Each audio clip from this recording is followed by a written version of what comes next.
Muito bom dia, meus amigos, tudo bem com vocês? Professor Paulo Henrique Netinho na área.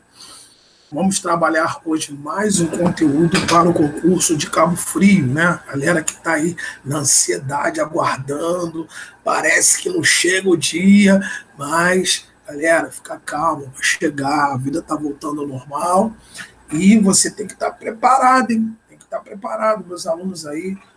Um grande abraço para os meus alunos aí da Gestar, você aí que vai ver esse vídeo depois, de qualquer lugar do Brasil, né? Que de repente chega, né? Tá procurando ali, pesquisando, você aí, pô, caramba, eu sou de Manaus, mas eu queria ir para o Rio de Janeiro, tal, alguma coisa assim do tipo. Tô brincando, gente.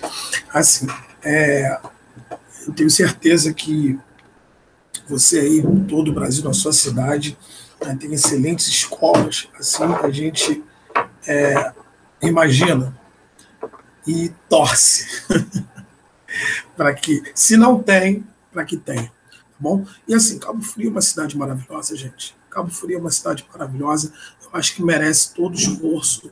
Aquele alunado de lá merece todo o esforço que você está fazendo para você passar nesse concurso. E vamos contribuir para que isso aconteça, tá bom?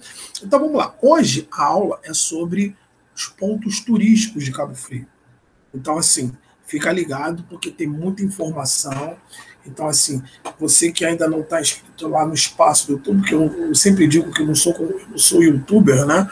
Eu sou um professor que apenas tem um espaço no YouTube, que você pode assistir as minhas aulas, né? Que ficam gravadas lá quando você quiser, tá bom? Então, assim, Paulo Henrique, professor Paulo Henrique Netinho, tá?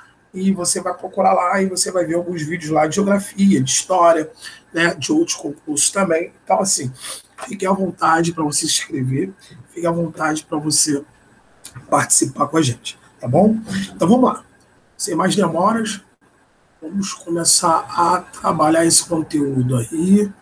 Eu vou dar uma saída aqui da tela de vocês, né? Mas estarei no métier. Aí, não é essa não. Isso aqui. Bom, antes de mais nada, deixa eu só dar uma saída da tela para vocês ficarem focados apenas no slide aqui. Galera, aqui não tem produção, não tem nada não, tá? Aqui é eu e eu e eu. A gente vai fazendo o melhor possível aí para vocês terem uma boa aula, tá bom? Bom, então, relembrando, hoje a aula é sobre os pontos turísticos de Cabo Frio. E à medida que vai aparecendo a imagem, né, dos pontos turísticos que nós vamos abordar hoje, nós vamos contando aqui a história, né? Ou seja, o que você precisa saber sobre esses pontos turísticos. Bom, pode ser assim, né? Beleza. Então tá.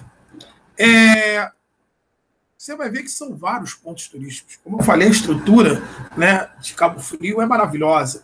E o patrimônio é muito bem cuidado. O patrimônio histórico de Cabo Frio é muito bem cuidado. Então, assim, eles têm muito orgulho do seu patrimônio histórico, então isso pode aparecer na prova de vocês, tá? Então, assim, fica ligado, tá, gente? Porque é importante, essa aula é importante hoje. Bom, primeiro ponto turístico que nós vamos ver aí seria o Charitas. Só, que prédio é esse, Charitas? Bom, hoje, esse prédio Charitas funciona a Casa de Cultura de Cabo Frio e guarda muita história ali nas suas salas, né? Já foi um orfanato, já foi um abrigo da Segunda Guerra Mundial, já foi uma biblioteca e também já foi sede da Secretaria Municipal de Cultura. Ali pelos anos de 1837, quando a casa foi construída e denominada Charitas, seria uma casa de caridade, né, vamos dizer assim. As crianças eram muito frequentemente abandonadas, né, no caso. Ou seja, era muito comum abandonar criança naquela época. Ah, professor, que crueldade. Mas eram pensamentos diferentes, né, gente? Olha, como é que eu posso dizer? Não tinha muito estudo naquela época. O pensamento era diferente. Tudo era diferente naquela época. Então, assim, era bem comum abandonar crianças naquela época. Principalmente porque se tinha muitos filhos naquela época também. O casal tinha 8, 9 filhos, 10, 12, 15, né? Aquele período, né, de colonização que você não tinha absolutamente nenhum tipo de, de pílulas, de métodos contraceptivos, né? Então, assim, era muito comum. Tanto bebês quanto crianças um pouco mais velhas. Então, assim, ali nos Charitas, elas eram abandonadas muitas das vezes ali, naquele ambiente, e eram filhos de escravos, na sua maioria, e filhos de índios, que essas crianças tinham destinos incertos.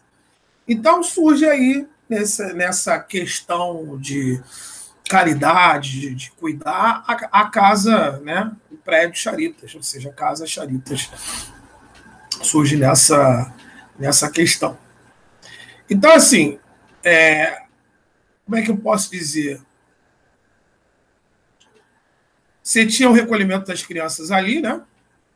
E tinha uma roda, né, na entrada da casa, que depois até deu o apelido para ela de Casa da Roda. Isso é um círculo que tinha ali na entrada, né? Então ali começou a se chamar de Casa da Rosa também.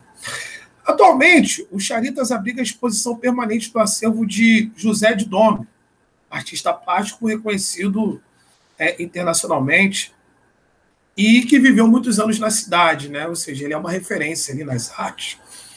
A casa acaba sendo um espaço dinâmico, promovendo constantemente seminários, oficinas, palestras e apresentações de música, dança, teatro, dentre outras coisas. Tá? Então, essa aí é a história de Charitas, ou seja, Charitas que, por si só, é um berço histórico muito importante de Cabo Frio. Outro é muito conhecido, nossa, Forte São Mateus, ele é muito conhecido, gente. Assim, e tem um feeling histórico de conhecimento muito grande do Forte de São Mateus. Pessoal, por que Forte São Mateus? Porque dá nome à praia mais famosa de Cabo Frio, né? Ou seja, a Praia de São Mateus.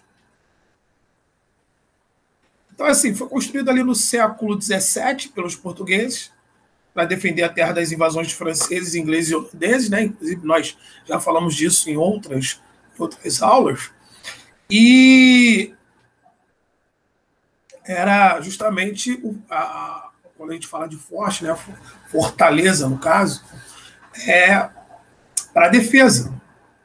E nessa questão, os conflitos que ainda tinham naquela época, né? Então, o que sobrou, vamos dizer assim, foram canhões utilizados nas batalhas. Mesmo após algumas restaurações, o forte sofreu, ainda continuam voltados para o mar e eterna defesa da cidade. Né? Ou seja, já passaram por várias restaurações, mas ainda está apontado para o mar, irmão. Se entrar numa, não sei não. Então tem muito essa questão. A casa onde os soldados viviam encontra-se no recinto do forte. Hoje serve de espaço para a exposição de artesanatos e quadros de artistas da região. E, lógico, né, recebe um grande público aí interessado nas histórias e na estrutura do Forte São Mateus. Forte São Mateus ainda tem, você ainda pode contemplar uma belíssima imagem daquela parte ali da cidade. Então, o Forte São Mateus também é um ponto importante ali, que foi construído no século XVII. Tá bom? Bom, próximo aí da lista, né, seria a Capela Nossa Senhora da Guia.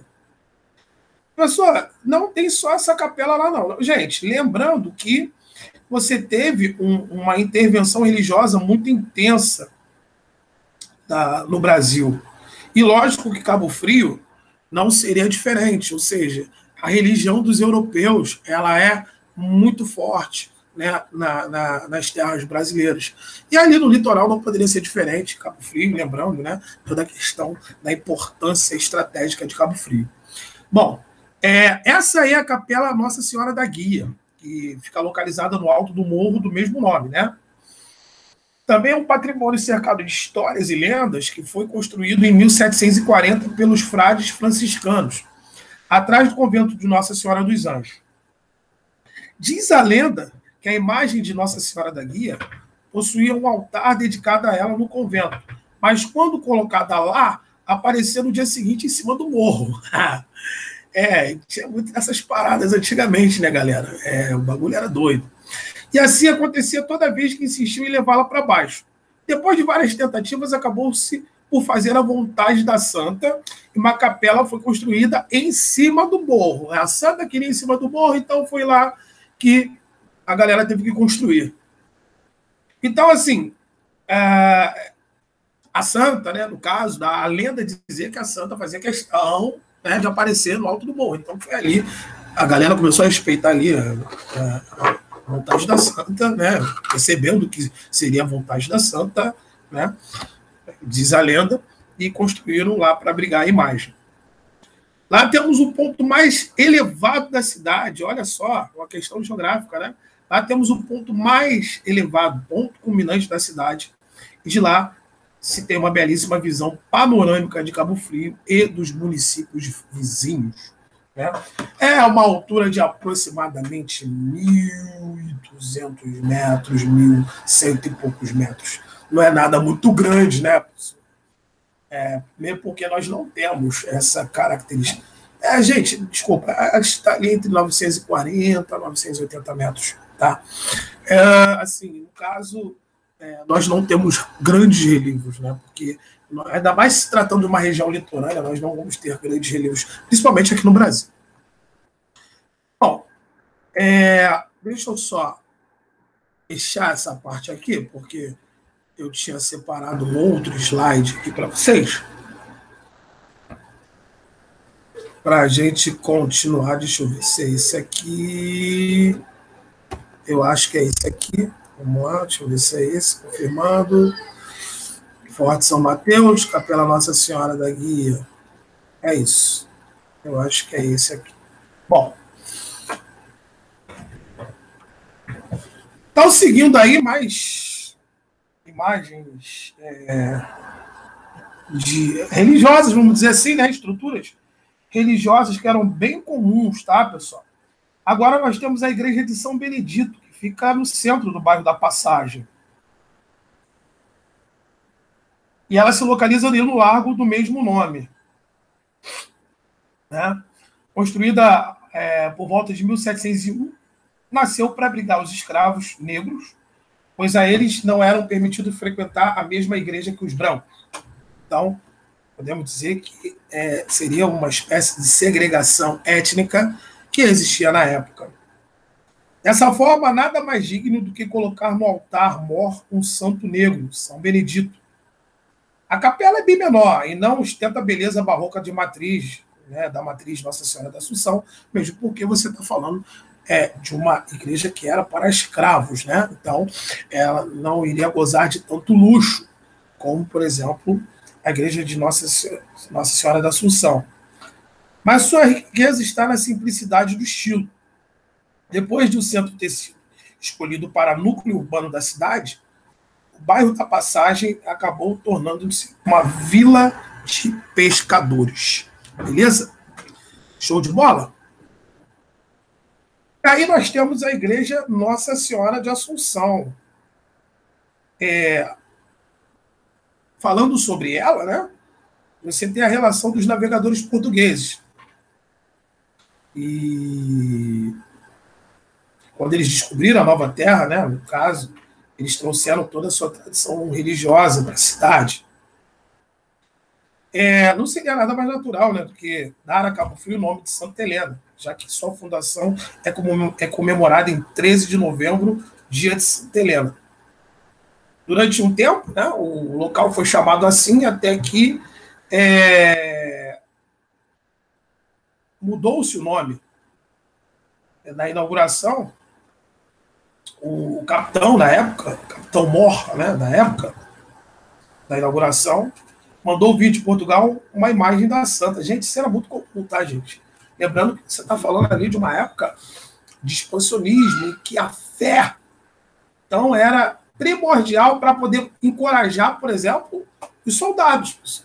A galera, né, enfim, era movida a essa questão da fé e o catolicismo era muito intenso. Então, o navio chegou às praias brasileiras com a encomenda, mas por um engano, a santa que lá estava era Nossa Senhora da Assunção. Mandando de volta para Portugal, o navio acabou voltando 6 vezes pela força do mar. Já os pesquisadores não comprovaram a história contada durante décadas pelo povo, mas de fato a igreja acabou tornando-se a matriz de Nossa Senhora da Assunção. E é a 7ª igreja mais antiga do país. Foi totalmente construída em estilo barroco e decorada em ouro. Ou seja, aí você vê a diferença, né? Você viu a igreja, nós falamos, né, sobre a simplicidade da... Meu Deus. Nós estávamos falando sobre a simplicidade da igreja de São Benedito e agora você vê a relação sobre a igreja Nossa Senhora de Assunção, ou seja, banhada em ouro, estilo barroco, ou seja, era caríssima a estrutura. E aí você vê a diferença da igreja de São Benedito sobre a simplicidade, que era uma igreja voltada para os escravos. Tá? Então, hoje é bem comum de você entender essa questão segregacionista da época. Bom, aí na sua tela está o convento de Nossa Senhora dos Anjos. Eu sou convento, né? Bom, que você, acredito eu, que saiba o que seja um convento, né, meu amigo? Minha amiga, acho que você sabe, né? Bom, mas falando sobre o convento de Nossa Senhora dos Anjos, em 1615, capitão líder, capitão mor, né, de Cabo Frio, Estevão Gomes começou a doar terra aos seus amigos a fim de iniciar o desenvolvimento econômico da região. A ordem franciscana, uma das contempladas, recebeu um trecho de terra onde deveria fundar o seu convento. A obra só foi concluída 81 anos depois, em 1696. Localizado na base do Morro da Guia, ao lado da Ponte Feliciano Sodré, o convento é um dos marcos da arquitetura religiosa do período colonial. Ao lado da nave central encontra-se o cemitério franciscano e no topo do Morro da Guia a capela de Nossa Senhora da Guia.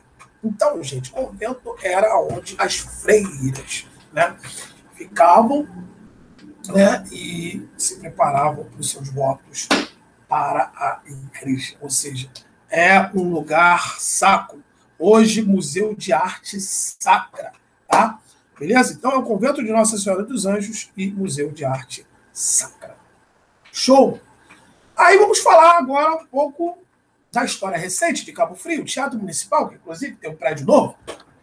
E ali, se eu não me engano, é de 1997, né? Aí tem toda aquela coisa, né, de arquitetura italiana. O interior é composto por arquibancadas, né, para poder relembrar as grandes arenas. Então, a coisa foi ali feita com bastante intensidade e capricho, né, vamos dizer assim. A lotação é de aproximadamente 350 lugares sem cadeiras e 270 com cadeiras. As apresentações de teatros, grupos de dança ou encenação teatral com textos escritos por artistas, principalmente da região. Eles vão ter a preferência aí, nesse caso, né, os artistas regionais, e que não impede a presença de personalidades famosas, lógico, de grandes cantores, grandes dançarinos, grandes artistas de todo o Brasil. Canal do Itajuru, que é um cenário bucólico, vamos dizer assim, né? Lembra a cidade de Cabo Frio antigamente? É um lugar que tem um excelente, um lindo pôr do sol. E esse canal tem 6 quilômetros de extensão, que liga a Lagoa de Araruama ao Oceano Atlântico. Tem seu ponto mais conhecido no centro da cidade, em frente ao bairro da Gamboa. Então, canal de Itajuru também um ponto importante de visitação de Cabo Frio. Beleza, galera? Bom, esses morros de areias brancas aí, finas, né, que são características da erosão de regiões, erosão, temperismo, vamos botar assim, temperismo mecânico, né? Ou seja, seria ali processo de deformação, são chamados de dunas. E ali, essa característica das dunas de Cabo Frio tem como características areias brancas e finas. São de origem marinha e algumas próximas à Praia do Forte são cobertas de restinga, que é a vegetação rasteira que se localizam nas praias, né? Na entrada, quem vai para Arraial do Cabo é onde fica o conjunto mais bonito de dunas brancas e também onde se encontra a maior de todas as chamadas de Duna Mãe. A sua imponência é ideal para apreciar o pôr do sol do alto dela. A visitação dessa duna no verão é das 9 às 20 horas. Elas costumam mudar de posição em função da força dos ventos, como eu falei, processo de erosão, aí quando bate na rocha mais dura, ela para, quando muda a direção do vento, né, ela muda, ou seja, ela é levada por vento até bater numa outra composição mais maciça, né? E assim você tem a dança das dunas, né? Isso é até a música. A visitação dessa duna no verão é das 9 às 20, né? Geralmente, elas costumam mudar de posição em função da força dos ventos. As dunas fazem a festa da criançada, que vai para lá, né? A galera curte muito. E tem passeio de bugre, né? Ali, a região, ali pela proximidade, a galera gosta de dar uma caminhada, de dar uma passeada por ali, né? Pô, tem um tobogã natural ali também para escorregar, então a galera curte muito ali as dunas aí. Provavelmente você está ouvindo isso aí, deve estar desesperadamente por aí na cidade. Cabo Frio é realmente maravilhoso. É por isso que carnaval de lá fica lotado, lotado, lotado, lotado. É uma coisa de louco.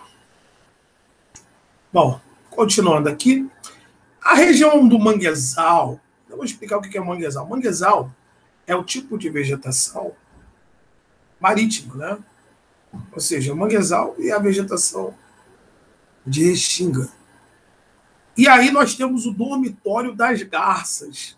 Geralmente também é muito conhecido ali na cidade. A galera ali curte muito o dormitório das garças. Pessoal, mas nós temos em outros lugares isso. Não, nós temos em vários lugares onde se tem essa questão da água salgada. Por exemplo, a Lagoa de Marapendi, aqui na Barra da Tijuca, porque nós temos isso em vários lugares. A Ilha do Fundão, né, ali nas proximidades da cidade universitária, da Ilha do Governador. Então, nós temos vários. O berço das aves encontra-se do lado esquerdo, cerca de mais ou menos ali 800 metros após a ponte Feliciano Sodré, saindo de Cabo Frio no sentido de Búzios. Você tem ali diversas campanhas locais de conscientização, né, para a preservação daquele lugar, lógico. Principalmente evitar lixo e outras coisas ali, um lugar de mangue.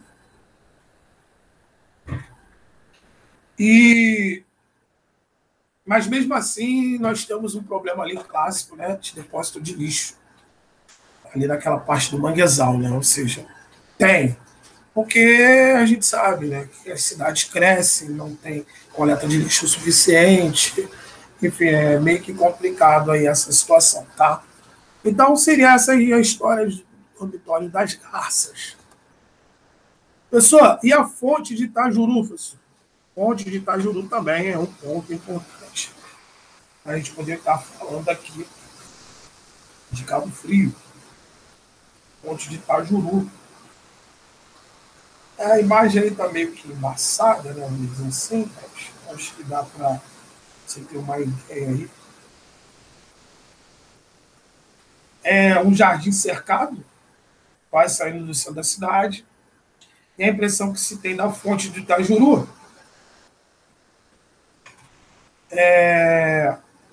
E não existia um caso que tinha muita questão da estrutura dela, ou seja, não sabe se essa é a estrutura real, se teve alguma destruição ao longo do tempo, ou seja, a gente não tem essa informação. Mas mesmo que não exista uma documentação relativa à verdadeira função dessa fonte, tudo leva a crer que suas águas abasteciam um acampamento de pesca indígena. Lembre-se, né, pessoal? Os tupinambás. E que vão ter uma importante. Lembra? Sempre se lembra. Essa galera fechava com os franceses e tal. Por isso que era meio que escondido ali, né, dentro do jardim. Além de fornecer água potável às fortalezas e às embarcações europeias que traficavam para o Brasil na região. Por volta de 1847, por ordem de Dom Pedro II, por ocasião de sua visita, foi construída uma guarita em pedra para proteger a fonte, com o teto decorado em azulejos importados. A fonte foi de grande importância para a colonização da região, pois graças à sua excelente água potável, a cidade foi abastecida por ela até a metade do século. Beleza?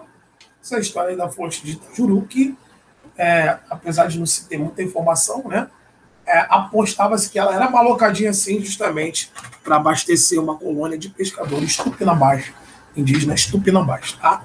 Então seria essa questão aí maior. Pessoal, estamos chegando no final, né? Estamos sim. E vamos falar agora de uma história recente que enche o frio de orgulho, que seria a Rua dos Biquínis, conhecida tanto no Brasil como também na Europa e em várias partes do mundo pela sua moda praia. Sua moda praia, Cabo Frio, ela tem uma moda praia que é excelente.